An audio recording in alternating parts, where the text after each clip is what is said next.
this was my identity. Nobody talks about how freaking hard it is to be a dentist.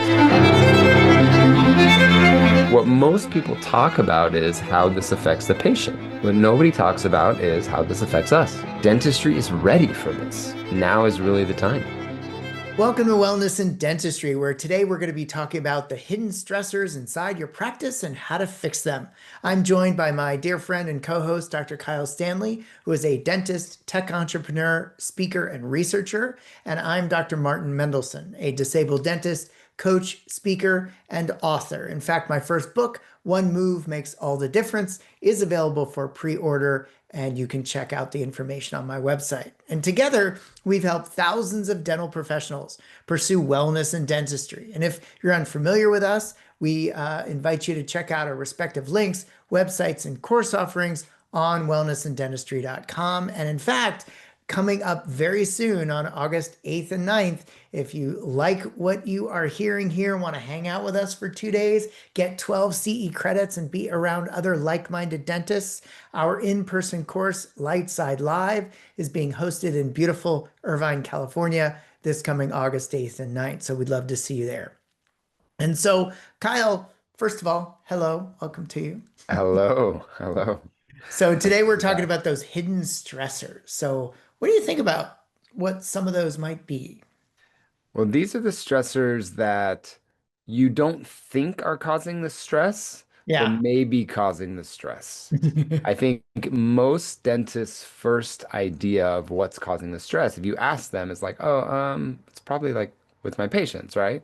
Yeah. But you and I have talked to thousands of dentists from around the world, Mhm. and we know that that's usually not the case. It's Yeah. usually not, oh, I can't get a good margin on my preps, or I don't know how to place the implants in the right position. No, usually it's stuff that is like turnover of your teams, or Mhm. I'm the production, I'm not making enough money. And I think that the stuff we're going to talk about today are the is like the stress behind the stress, the Yeah. answer behind what you may be seeing as stress. So, I mean, let's talk about that one about turnover in Yeah. team members. We hear this all the time. People don't want to work. You can't find assistants. You can't find hygienists. You can't find associates. Mhm. I mean, what do you think the real reason is behind this? I think it's multifaceted. Let me tell you a little story that I heard just literally like an hour ago. I was talking to one of my clients who shared with me that his mentor had a situation where he had an assistant that came to him out of the blue. We all love those conversations. I was like, yeah, I want to change my hours. And I want to work these days, not these days, and these hours to these hours. And so we were talking about it, and I said, how do you think we could eliminate this? Now, eliminate this as a practice, a leadership challenge, not eliminate somebody from actually asking. And so we had this whole conversation around, I bet you they don't have things documented in an employee manual and standard operating procedures and job descriptions, et cetera, because the truth is, this is a business entity that operates from 8 to 5. You're expected to be here from whatever it is, 7:30 to 5:30. And if that's been established and someone comes to you, then the conversation is, well, this is what we've all agreed to. What's changed for you? And it's real simple, not easy. That person may not be able to continue in that practice any longer. But see, that's a hidden stressor, is it not? Because we're setting ourselves up for those uncomfortable situations because we don't have the documentation. So, is the hidden stressor in this case the documentation, or would you go even larger and say that the hidden stressor is clear communication or setting expectations early? What I would say is it's a little bit of both, meaning it's not the hidden stressors being created by not establishing these right up front or at some point. And Right. so we're creating our own stressor. Now, what I mean by that is we're creating our own stressor around the conversation. Now, that's not going to stop somebody from potentially doing that, but if we have everything established, it becomes a very different conversation. Right. So I wasn't talking to this individual, I was talking to my client whose mentor was there. And I said, basically, we have to decide if that were to happen, meaning you had things established in writing and the employee still came to you. You would have to make a decision at that point which cost you would like to bear. Are you going to bear the cost of saying, well, I'm sorry, that's not the way this practice works? If that's not going to work from you, you're going to need to find something else. Or is it worth to you giving in because you feel a warm body is better than no body? Yeah. You like that? Right. Um, but and I don't want to be flippant. I don't want to make people think that I'm just like, oh, just fire them. That's not what I'm saying. What I'm saying is that we have to decide what cost we're willing to bear. And sometimes that may be being without somebody for a couple months versus driving to your office every day wondering who's going to take advantage of me today. hmm I So like what you said about if you if you have the conversation or it's in writing or something beforehand, it's not that the conversation's not going to happen later. They may still ask, yeah, but the answer and the new conversation is much easier to have an outline for.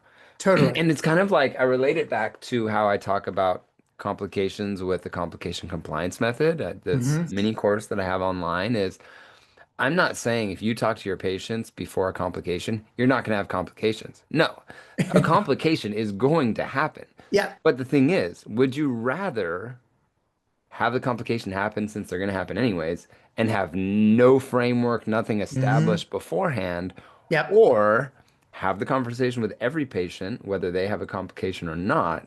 And then when it does happen in the small percentage, 3% or something of our Hmm. patients, that conversation is causing much less stress. Totally, totally. I heard somebody say one time, why do we have all the time in the world to do something over versus doing it right to begin with? And I'm not even necessarily talking clinically. I'm talking about what you just said, which is doing it right to begin with, i.e., having the complication conversation, right? Yeah. Okay. So, So I think that's a good one. I think most leaders learn too far into their leadership that mhm. having clear expectations with team members is so undervalued. Oh yeah. And we think we're in this unique entity and we're not. It's a Yeah. business like any other business. hmm Our teams are human beings and they're no different than teams anywhere else.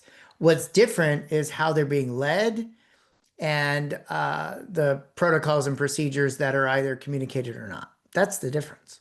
Yeah. Okay, so let me ask you, what do you think is one of these hidden stressors that people may not be considering as part of something contributing to their stress?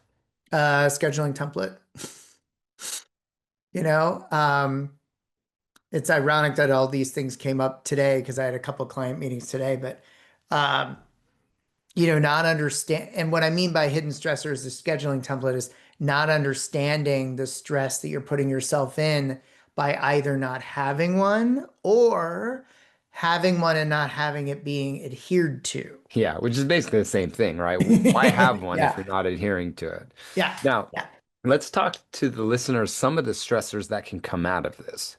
One is, I think, not having enough time for certain things. yep, Another one is lack of production.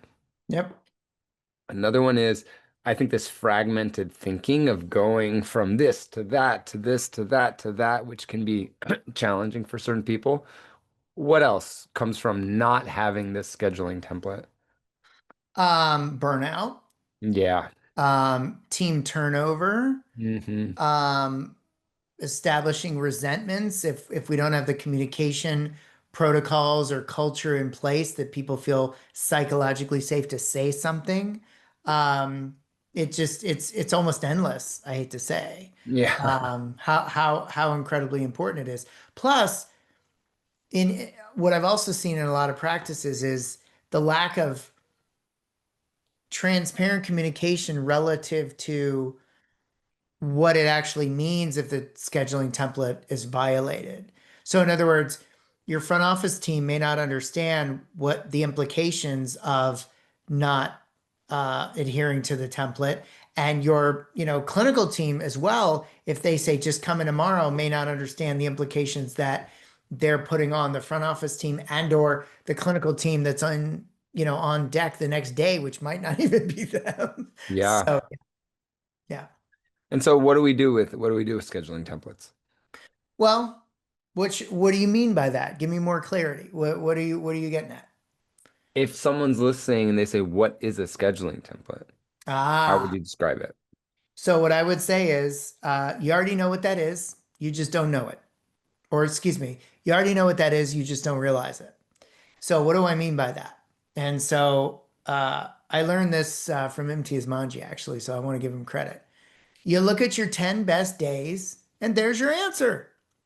Now, I said 10 best days. Now I'm coming from a production perspective, and no, it's not all about production because here's the key. And here's where I deviate a little bit from some of the original concepts, which is this. What I was talking one of my clients through today, who's 6 months into practice ownership, is that okay, we're going to take the 10 best days, we're going to print out those schedules, and we're going to talk about it as a team. How did it feel? What worked well? What didn't work well? What did this day create from a challenge perspective, either in flow or what about armamentarium? Like we have three hand pieces or four hand pieces, and all of a sudden they all got used, and then we had to wait. That's a great point. You know what I mean? So you already have the answer. So unless you're brand new in practice, and of course, that happens, but the template is already there. You just need to take a look and understand what you've done in the past and then duplicate it again in the future. What I'm thinking is people may be listening to this and say, "Well, I look at my 10 best days, and they all had whatever, an all on X case. Hmm. But I only do 10 of these a year. Hmm. So how would you talk to that? Because you can't like put an all on X case every day, right? Or, Right.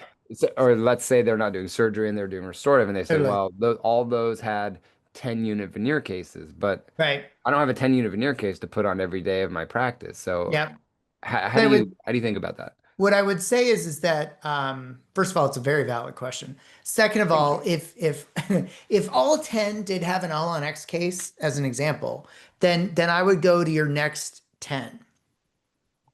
Okay. See what I mean? So Hmm. so I would expand the sample size is what I would say. The other thing I would say to you is, I mean, if you're already doing 10, then my question is, why aren't you doing more? Okay. Because the data is out there that this is a needed procedure. So if you're a restorative dentist, how are you working in partnership with your specialist, your surgical specialists, to actually identify these people more? Um, One of the Lightsiders, my dear friend Ben Turnwald, he built his entire practice on the reverse referral. He didn't wait for a specialist to take him to dinner. He did it the other way around. So he was getting referred as a restorative spear trained dentist, these comprehensive cases from the That's specialists. amazing. Yeah. Yeah. So I would say to you that even in that kind of situation where it's like, okay, well, all 10 days had 10 all in X cases. I don't have that many. My answer would be, don't you? Yeah. Well, it's using data to your advantage, Exactly. right? So data is data. Now, Mhm. if it's only 10 days, like you said, it may be a small sample size. So Yeah. let's look at 20 and see what happens. But you could go either way with it. Like, let's say they do have all on X cases on Hmm. each one. You could say, okay, well, let's look at another 10 Hmm. because without doing more advertising Yeah. or more work going to my specialist, that may be challenging to get more. But then you could also go the opposite way and say, hey, wow, those are all on X cases. Maybe we explore marketing, or maybe I do put more Yeah. effort into Yeah. getting some more of these cases. Yeah. And I've never done this, but how cool would it be to take those schedules, dump them into AI and see what it tells you? Yeah, I know. When you and I have been doing this, we've been doing it manually pre-AI. So Yeah, yeah, yeah, that's true. kind of interesting. And I bet you could even just take the JPEGs and just of the schedule itself, Yeah. as long as it's clear what those What's happening within what's there? happening. Yeah. So it may take a little work to get it ready to dump into the AI, but the analysis you may be able to get. Again, I haven't done this. Yeah. However, that could be some real because it could analyze it for you in terms of patterns. That could be really interesting. And I want to go back to your question, like what if all 10 are all on X cases? Um, what I would say too is if that's the case, then you could also pivot toward a dollar amount potentially, and then therefore looking at blocks for larger restorative procedures, et cetera. But by looking at the flow of 10 to 20 days, you're going to be ahead of the game anyway, because then you're going to be able to see or better understand, okay, that's not really going to work because in column two, we have this going on. Right. Yeah. Again, it's data, taking data, Yeah. getting Yeah. some answers, Yeah. and then making decisions based on Yeah. data, which And is, and I've kind of said this, but I want to reiterate it. Don't do it alone. Do it with your team. Why? yeah. Because I don't know about you. I think you'll agree with me. Most of the time that scheduling templates are repeatedly violated by team members, it's because they had no skin in the game to create it. Yeah. And like we talked about in our first hidden stressor, think about the conversation you could have with somebody who's violating the template that had their hand in creating it versus the Right. opposite. Yeah. Yeah. It's like, you Listen, helped me put Johnny, this together. What are you you were the one doing? that told me these days work really well, right? Yeah, yeah, yeah. I know with my dad, he had a scheduling template. He also had a goal, a production goal, and Yep, that was from the scheduling template. yep, And it worked really well.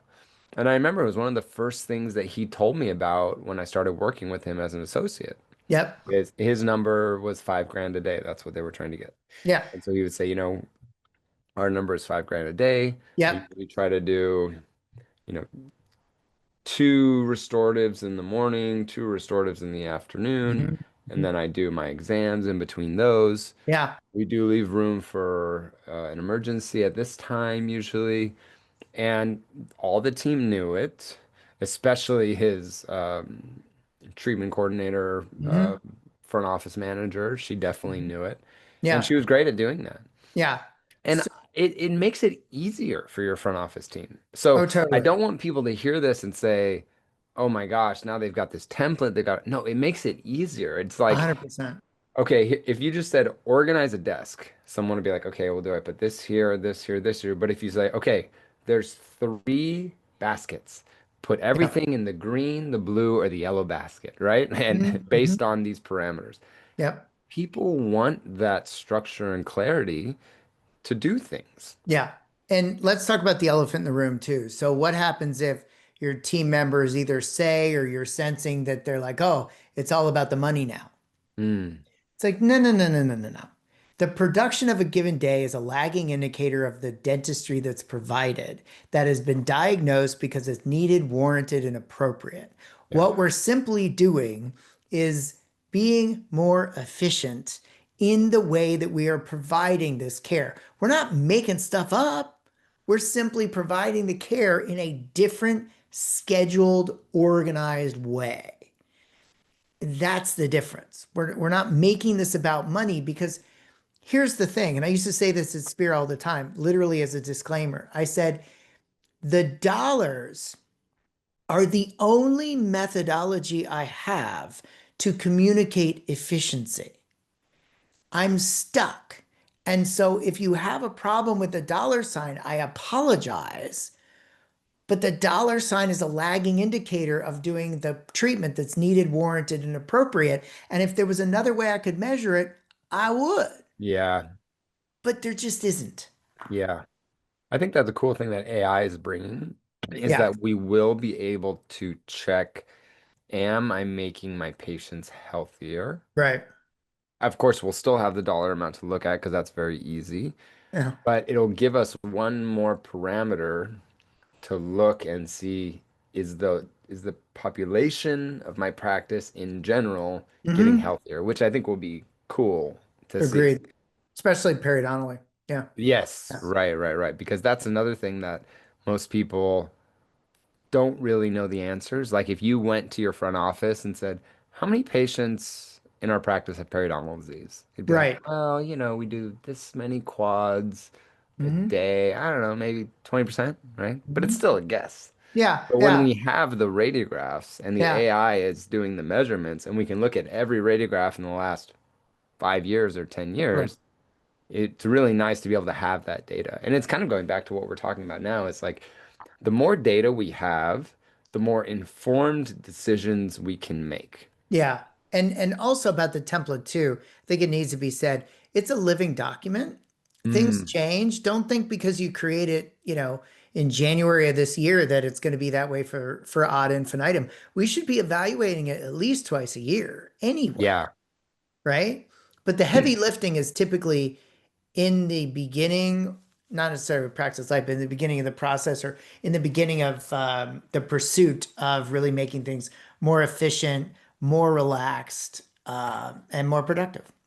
Yeah, but it should be for someone listening, it should be one of those graphs to where like it goes really high, then it goes really low, Yeah. then it goes not so high, not so low, Yeah. not so high, not so low, until it's kind of a straight line. But if you Yep. zoom in, there's still a little squiggle because over time, what you'll realize is, okay, the last 8 months we've been doing this, production's been great, team seems to be really happy. Although at like 3 o'clock, I am super tired. Yep. So maybe let's change my 4 o'clock to be more of my like aligner cases, or I can Exactly. do more exams at that time, or maybe Exactly. I'm going to take some admin hours and I usually do those in 4 hours on one day, but maybe I'll do them in 1 hour shifts in 3 days or something like this. Yep. So it's something that should work. Really, the ideal is that it works for the front office team, it works for the patients, it Yep. works for the back office team, and it works for the doctors. Yeah. But that's sometimes wishful thinking. Mm-hmm. And I also want to say that you need to be ready to set boundaries with patients. So, for Yeah. example, if you want to do aligners on Friday afternoons only, Mm-hmm. and because you want kind of the end of the week to be kind of an Yeah. easier thing, a little less physical, a little more maybe enjoyable if you like those. And you have a patient that says, "Excuse me, I can't come in Friday afternoons." Mm-hmm. You have to be ready to say, "Well, I'm sorry, that's when we do aligners." That's correct. And we've mentioned this before in other recordings, but that's what our medical colleagues do. Yeah, Like I'm at that age. I had a colonoscopy about a month and a half ago. He does them on, mine was on a Tuesday. He does them on like Tuesdays and Thursday. yeah, And would it matter that I wanted a Friday? No, because he doesn't do them those because he days. doesn't do them those days. Yeah, And so now I could just hear the counter arguments. It's like, well, but I'm there anyway. Like, yes. And what cost are you bearing to violate your boundary? And I'll say that to you with a smile on my face for those who are listening without the video on YouTube. yeah, no, I mean, it's true. And so that's always a mindset that people need to be ready for Yeah. when you're doing something like this, is Yeah. ready to not be able to serve everybody. You can't Yeah. be this people pleaser Yeah. and have all the structure and clarity for everybody, right? Yeah. Those Totally. are they're kind of opposites. Yeah. Yeah. No, completely. Completely. Okay, well, let's see. Let's talk about maybe one more. Maybe if we have time for two, we'll do two more. Yeah. I mean, I would say for me, one is a hidden stressor is showing up to your practice tired, Hmm. dehydrated, eating like shit, and then saying, "Gosh, I'm so stressed out." Yeah. Because dentistry is physically demanding, it's emotionally demanding. We have to show up as our absolute best self. Yep. And before we started recording, Martin and I were talking about his sleep scores and what his sleep tracker is telling him. Yeah. And part of that is because you need to know how you're doing. Again, it's more data to Hmm. see how you're reacting. I know that with me when I was going through burnout, I was so reactive. And that was one of the things I hated about myself. Yeah. And I didn't realize that so much of it was based on two things. One was not having the self-awareness of controlling my own emotions. Okay. Hmm. But the other thing is setting yourself up for not having the self-awareness to control your own Yeah. emotions. It's like, don't go into the most dangerous city in the world and then be mad that you're getting pickpocketed, Yeah. right?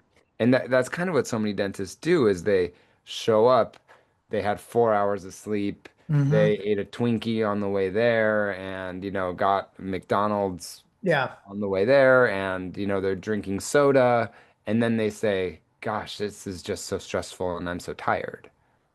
So this is really interesting, and I haven't told you this yet, but maybe we can do a episode on getting out of your comfort zone. But we were talking about the river rafting trip I just went on. So Yeah. I went on this river rafting trip way out of my comfort zone because it was camping involved, 3 nights, 4 days. It was an extraordinary experience.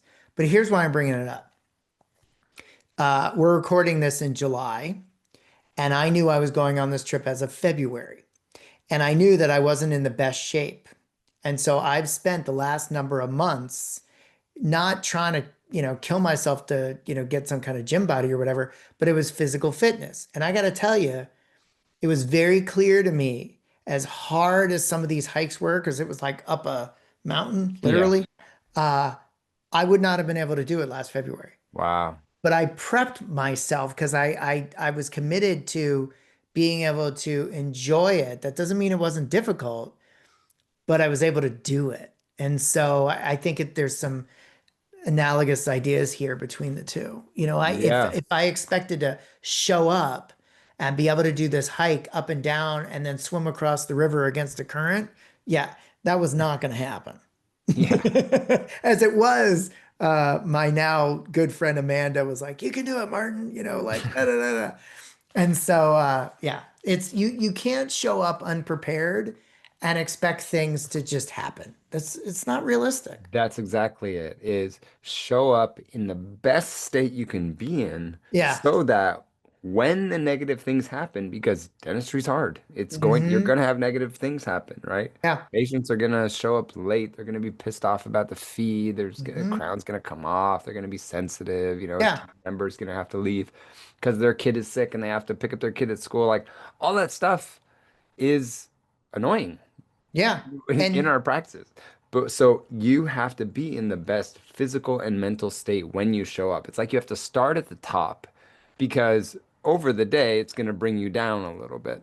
But if you start at the middle, yep, you're going to hit the bottom much earlier. totally. And that is Totally. going to impact your relationship with your team members, with your patients, with your family. Yep. And that's going to create more burnout and more stress for you. It just occurred to me, it's like, why do we accept it's so important for guided surgeries or creating matrices or, having all this planning to make our clinical procedures go better? Yeah, we completely ignore the exact same concept for us as people. So true. It's Yeah. so true. I mean, I was like, when I was in burnout, my physical health, I didn't even consider it because Yeah. I was just like, well, I'm going to stay up late because I need to read this clinical article. That's what's going to make me better. Yeah. I need to, travel to this place to take this CE course because that's what's going to make me better. That's what's going to Yeah. move the needle. And what we've seen time and time again is it's these soft skills Hmm. that really move the needle. Yeah. 100%. And 100%. showing up in the best physical, mental form is what makes you a better leader. Hmm. If you're a better leader, you have less turnover. So you're gonna have Yep. less stress from turnover. If you're a Yep. better leader, you're gonna have better case presentations. Yep. So you're gonna do more dentistry. So you're gonna make money. Money does make you happier in some senses of the word, or at least from accomplishment. It allows you to support your team better, right? So this physical health, I think, cannot be underestimated appreciated. And I'd also like to maybe offer a caveat, which is showing up the best physical health, excuse me, showing up in the best physical health for you. Yeah. Because that looks different for different people. Because I know you don't mean, we got to be some kind of like bodybuilder or triathlete. Yeah. That's not the point. It's, having a certain minimal level of physical fitness to allow you to provide excellent dental care that'll impact your mental fitness and your relationships. And Yeah, and really, when I'm talking about physical, I'm talking it mostly about how it impacts your mental, yeah. because we have so much research on that. I mean, there's some Mhm. research to show from the Lancet study that, which was done on 1.2 million people, I believe, people that exercise have 43% Yep. fewer poor mental health days than Yep. those that don't. Yep. Notice it didn't say those that were marathon runners or those that were bodybuilders or those that have Yeah. 5% body Yeah. fat or those that had Yeah. visible abs. No, Yeah. those that exercised had Yep. 43% fewer poor mental health days. I mean, that Hmm. is such an incredible statistic. Absolutely. So And even though I'm talking about physical, I'm really talking more about how the physical affects the mental. and I love those memes where it's like showing up, giving 100% looks different on any given day. And so it's like, you have to imagine this. It's a bunch of circles in a line. And it's like some days it's the circle is overfilled, some days it's half filled, some days it's 40%, 60%, 80% filled. Yeah. It's like showing up with the best of you that you can muster for that day is actually what happens. The question is, are we accepting that that's what happens? Mm. Yeah, and Martin and I are not trying to ignore things that happen in our personal lives. Nope. I have a 3-year-old that still doesn't sleep very well. My wife Yep. slept horrible last night. Yeah. And because of that, today she's more reactive Sure. Sure. because of that, right? And Yeah. now there was nothing she could do about that. She could Nope. not control that. So we have to be the best we can be. We have to make sure that when things like that happen, okay, are we still eating right? Are we still, drinking enough water? Are we, Mhm. whatever, doing our meditations? Yep. Just the best you can be will impact downstream your practice. It'll Totally. impact how you treat patients, your case acceptance, your production, your Everything. leadership. All of that will be impacted. And I didn't believe any of this until it happened to me. And then I started teaching it. And then Yeah. it's happened to, thousands of dentists, and they tell Mhm. me the same thing. Yeah. It's pretty wild. So today we talked about the hidden stressors that you may Hmm. not be thinking of. So we talked about your physical health, we talked about scheduling templates, and we talked about being clear and having good communication skills so that you can Hmm. set expectations with your team. Yeah. So these are things that I think many people would look past as Hmm. being as important as they are. Yeah. Martin and I have seen this time and time again. Yeah. And what's great is that like these are 3 things that you could try to implement tomorrow, or even Sure. start with one. Yeah. And And it is stepwise and will eventually make its way in to where you get better and better. What were we going to say? And I was just going to say that, and it's really just the tip of the iceberg. So if you're finding certain things are routinely or repeatedly stressing you out, like for example, running out of X material, it seems like, Yeah. it's like, well, then the question is, what system do we have to monitor the inventory levels so that that doesn't happen again within reason? If Mhm. it's happening repeatedly, not just a one-off, then you got to ask yourself the question, what's my role in this that's creating Mhm. this stressor because we don't have a system in place. Yeah. Yeah. So, That's exactly right. Well, if you want to go deeper into all these topics, really learn how to implement them, how to talk to your team about them, we go over a lot of this in Lightside Live. That's our 2-day transformational CE course. You get 12 CE credits. And when this podcast comes out, you have 1 or 2 days to register because it starts August 8th and 9th. So yes. go to wellnessanddentistry.com, go to our links page, and hopefully you have last minute open days. You can cancel some patients and come. We'd love to see you in Southern California, and we'll see you on the next episode of Wellness and Dentistry. Bye bye.